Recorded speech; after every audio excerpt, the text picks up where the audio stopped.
Hey guys, this is Dan and Sharon. We're How We Roll. We wanted to talk to you guys today about things that we do in the hotel for fun. Someone asked us, what do you guys do for fun there? And it was kind of a good question. Like, we haven't really thought about it separately. So, Dan, what do you think?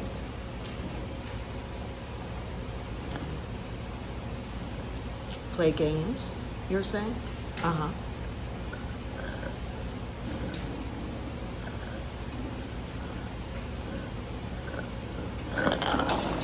Okay. Okay.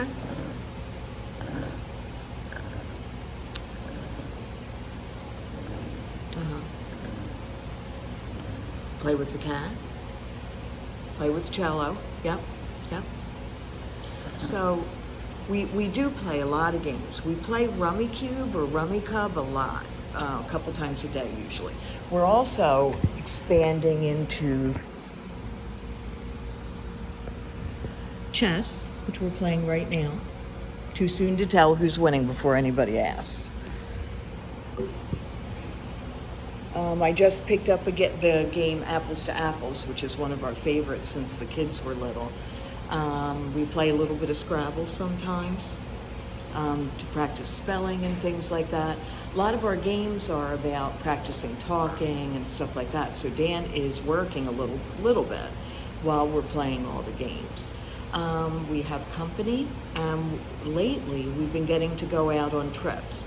I put a couple pictures at the beginning and the end of the video about places where we've been.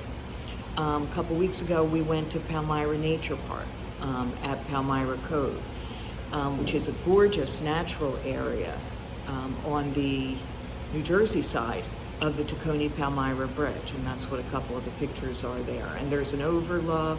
There's a little museum there that I think due to COVID looks like it's closed.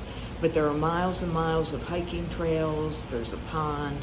And while we were there, we saw deer and wild turkeys. So it is really beautiful. And Dan was able to practice maneuvering his chair on the trails.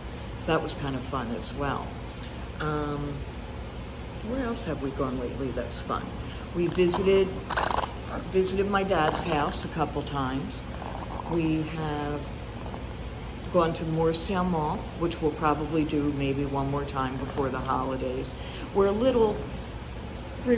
lot restricted by COVID, like everybody is. So we're trying not to go to heavily, dense areas that are dense with people, especially as things, we're on December 1st right now, especially as things get a little bit worse. So we're looking, a lot at outside places. Next week there's a winery we're going to go to that has a big outside festival. And we're going to go down there and taste some wine and hang around on their patio. So we're looking for things like that, where you can do something kind of fun and do it outside. We just had a big Thanksgiving dinner here on the patio. And we had two of our kids and one of our neighbors and the nurse and aide that were working with Dan that day, and we had a great time. And again, we did that outside. So that's some of the stuff that we do for fun, right, hon? Take a look at the other pictures. There's also coming up, I know this is a little bit of a long video and I apologize, but stay tuned. The next section of the video is just me, where I'm telling you specifically how malignant hyperthermia has affected Dan. He doesn't need to hear that again, so I did that one by myself. So thank you very much for watching, and we'll see you guys soon. Talk to you later. Big smile. There he is. Take care, guys.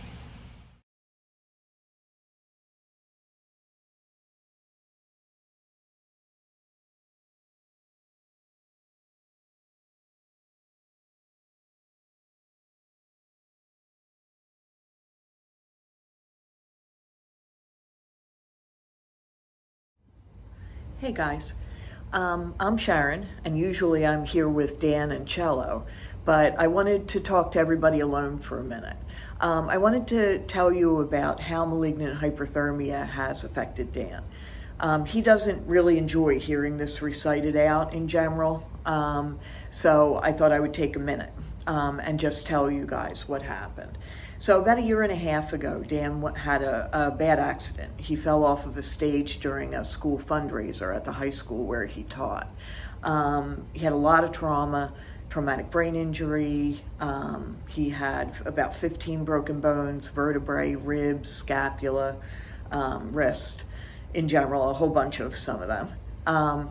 And he landed in the hospital. But that's not what we're seeing now, what Dan's fighting right now.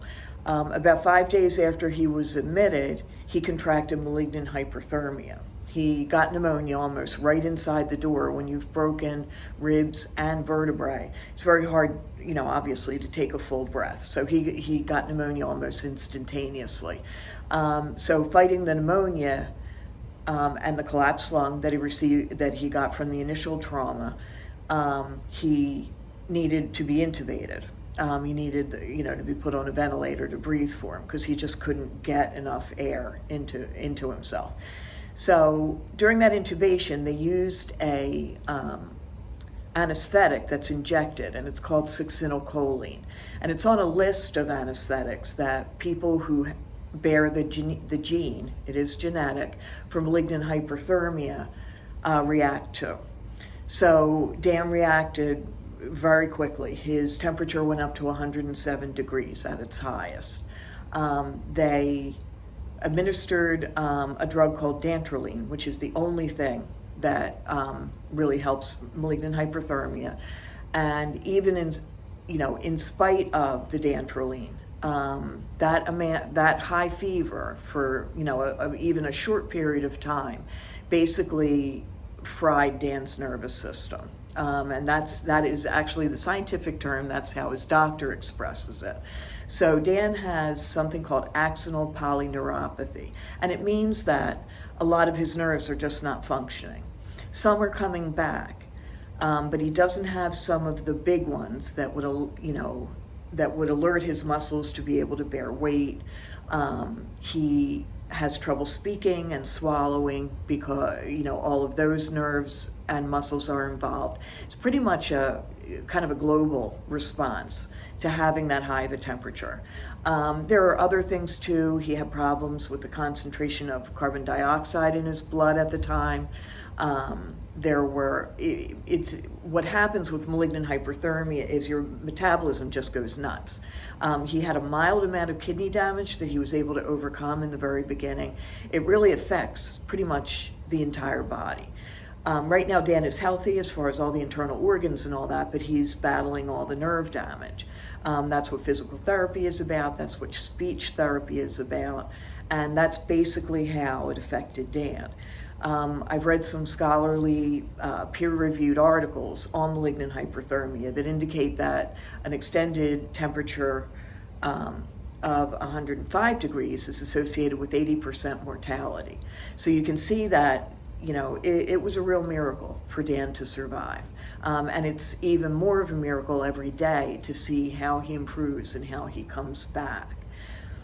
So that's basically it. We're going to be talking more about malignant hyperthermia in general terms, but I wanted to explain, the pretty profound effect that it's had on Dan, kind of off to the side, so you guys would understand that. If you have any questions, post them down in the comments. We'd both be glad to answer. Okay, thanks very much. We'll both be talking to you in a little bit.